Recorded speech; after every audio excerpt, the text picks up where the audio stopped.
Hey guys, Steven here. So, I'm going to do something different today, and instead of another lightsaber or gaming video, which I'm probably due for, my Havoc is on its way. So, yay! It's just been waiting quite a while, because I guess Vader's Vault is backed up a lot. But instead, I got something different this time. So, I got this back in February, and I've put nearly 1,000 rounds through it. I know what you're thinking. Wait, he's into guns?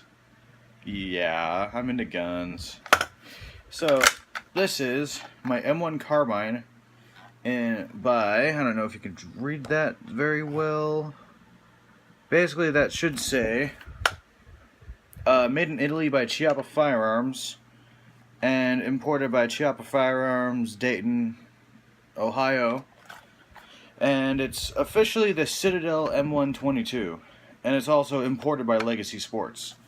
So, basically, this is the replica of an M1 Carbine, but it fires this neat little round. Oh no, so it's an M1 Carbine, but in .22 caliber? What blasphemy is this? Well, I will tell you what sort of blasphemy this is. This is affordable. .30 caliber is not. I know, I'm kind of looking off to the side. I really should be looking here. Yeah, anyways, yeah, .30 caliber is not very affordable. Unfortunately, .22 is. I get a box about 500 for $32.99 from an actual store, not online. I know it's probably more affordable to buy online, and yes, I just loaded a magazine into the gun. Bad Steven, bad practice. But yeah, so until recently, I had never taken this gun apart, which it's actually pretty simple. Let's see if I can find a casing around here, because it's supposed to be so simple you can literally take it apart by using a casing, the rim of a casing. Apparently I need tools. Whatever. But basically how it disassembles is you take apart this screw here. That's a little better. Take apart that screw. That comes off. The barrel band needs this button to press. Well, it's not really a button. It's more like the barrel band latch. So post that. This comes forward. Handguard comes off. Then the whole thing just comes up and off of the stock. And then you can just set the stock aside. From there, there's like a little pin that holds the receiver and the trigger group all together. And then you can separate those two, and then from there you have to pull up or back and up to about that notch, and then the whole slide comes forward and off. I don't know why it was cocked. Yeah, slide comes forward and off, and then the bolt comes out, and then you could give that a good deep cleaning. And until I actually did, this thing was blacker than a frickin' coal mine. It had a lot of dirt on it. Well, not dirt, but, you know, burnt powder and all that. So, yeah, I've had this since February. It's been a really nice gun for the last 6 months. I've really enjoyed shooting it, and I do have plans on modifying it. I want to get a metal vented handguard cover, just so it could seem a little bit more authentic, and also get an oiler thing to stick in the stock, which will also put the mount for the sling, and also a buttstock, you know, a pouch, you know, like they did in World War II. So yeah, I'll do all that and make it, you know, a little bit more realistic, and maybe later on down the line, I will replace the rear sight, possibly the bayonet lug, and the front sight with real stuff, because I didn't mention the trigger guard and some of the lower assembly is plastic. Safety's plastic. And let's see what else. Oh yeah, the rear sight's plastic. The fake bayonet lug is plastic, and the front sight is plastic. All replaceable, thankfully. I believe the barrel is the same width as the real deal. It's just obviously .22 caliber board. Otherwise, it would be a bigger hole. Not by much, though. So yeah, neat little gun. In fact, if I didn't tell you about, oh, this is, the magazine's plastic too. It's a proprietary piece, which is why I don't mind the lower assembly being plastic. But that's okay. It's more like polymer, really, anyways. I think the sling swivel is also metal, and it feels kind of cheap though. But I'll see how it does when I actually get the real stuff. So, that said, this is a really nice gun. I really like it. I've enjoyed shooting it. It's been so good to me. Actually, not really. See this spot here on my eye? Yeah. Ejected casing, came back, hit me in the face. Went between my forehead and my shooting glasses and stayed there and burned me. That was a week ago. So sometimes it does that, but that's because it was really dirty and it needed a really deep cleaning rather than just a couple of patches through the barrel, you know, clean off with the paper towel and all that. That basic maintenance. It needed more than basic maintenance. So, that said, really lovely firearm. I love this thing. It's been my go-to rifle to go shooting with, and it's my only rifle at the moment that works. I do have a British Enfield Model 5, number 5 Mark 1 jungle carbine that needs a little bit of TLC and a new sight, or the repaired it's got a shroud, the flash hider that needs to be fixed. Other than that, I could probably take it out shooting and I won't hit anything because no front sight. Alright, so here's my other gem. This is a Ruger SR1911. I got this shortly after my birthday in June, and this is a very lovely pistol. And it came with an 8-round magazine, which is just slightly longer than the frame here, and it provides one extra round for shooting pleasure. It also makes me grip it like this, but because it's not exactly comfortable to do that with. There is another magazine that it came with, thankfully, the standard GI 7-rounder, and that I can have a really comfortable grip with. So, yeah.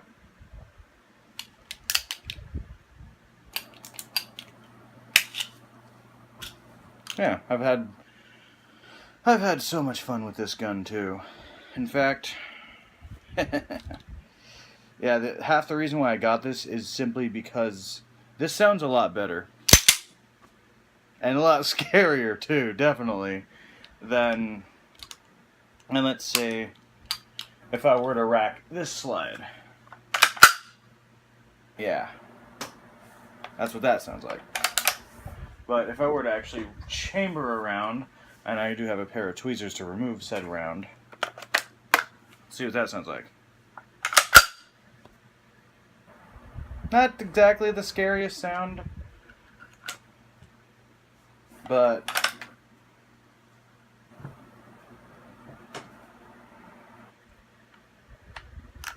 you get the picture.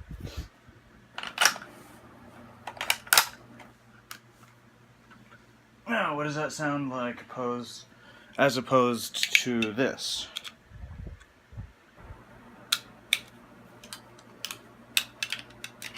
And yes, I'm doing this just for demonstration purposes. Big difference, isn't it?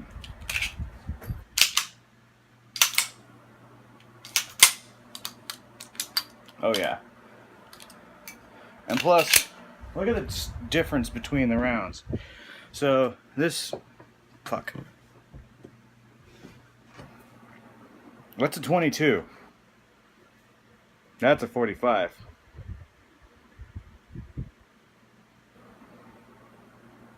This will feel like a mosquito bite.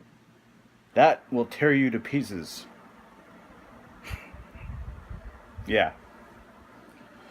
Alrighty, so that was just a quick overview. I might put up some shooting videos that I've done in the past, because I do have a few I did before. I've got like a slow-mo video of myself dumping a 10-round magazine. That's what these are. These are 10 rounds, and you can see they stop roughly around here. These are designed to look like the M1 Carbine magazines, but not hold exactly the capacity. So, Yeah, maybe I'll put those up, but I'm not going to turn into a whole Hickok 45 because, you know, he's the master of doing shooting videos. But, yeah, I do love my guns. Alright, I just wanted to share this really quick, that I've been a gun owner for the past 6 months, and I've been really enjoying owning and shooting and definitely cleaning my firearms, and definitely practicing safe gunsmanship, or whatever you want to call that. I know all my rights. I know all the rules you should do. I'm very conscientious of how I store my weapons. I never store them loaded. Oh, loaded to me is a different definition than what most people say.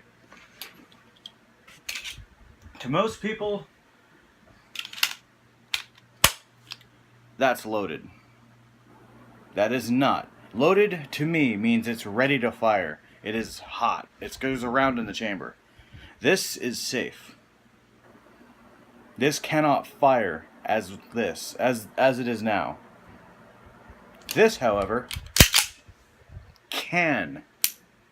This can fire. Big difference.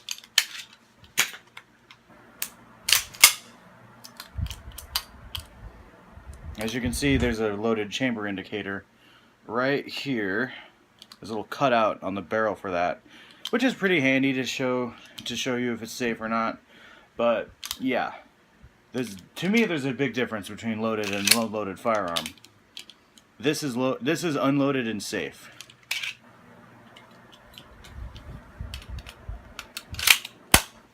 This is unloaded and safe.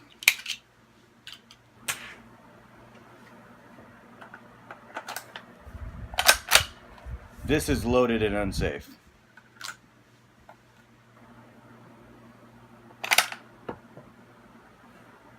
Wow, for once the extractor did its job. Okay. This is unloaded and safe. You can't just shoot people with a gun with a magazine in it. You have to chamber around in order for that to work. Like most people have been saying, oh, it's so unsafe, it's gonna shoot somebody. Or is it clear?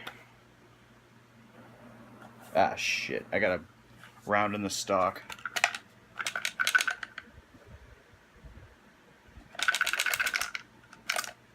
There we go. Yeah.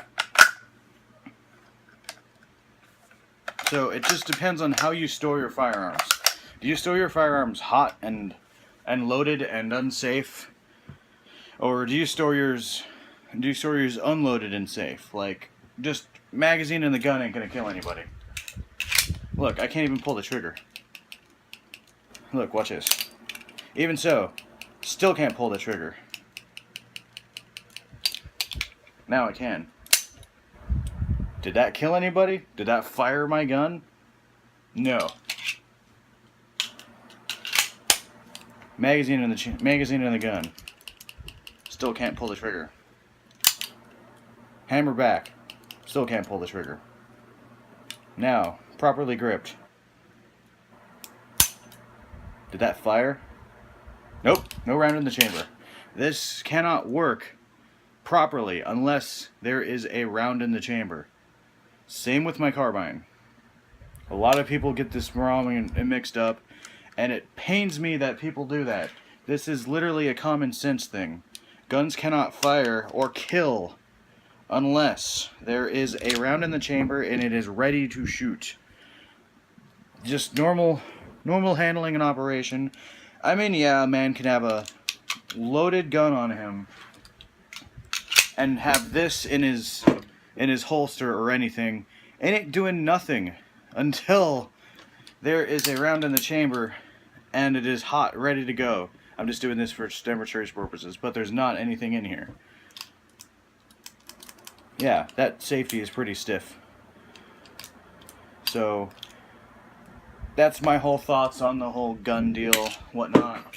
And I know people probably will give me shit for it, but that's just my take on it. This is my personal opinion and everything. Just take it with a grain of salt, and, you know, as always, be safe, have fun, and all that happy stuff, and hopefully we'll return back to our families, or we'll return back home in one piece. And of course, know your laws and know all your everything else and whatnot. This is just a little quick video, an overview of my guns and what my thoughts on all the safety and all that and whatnot. So, yeah, have a good night, guys.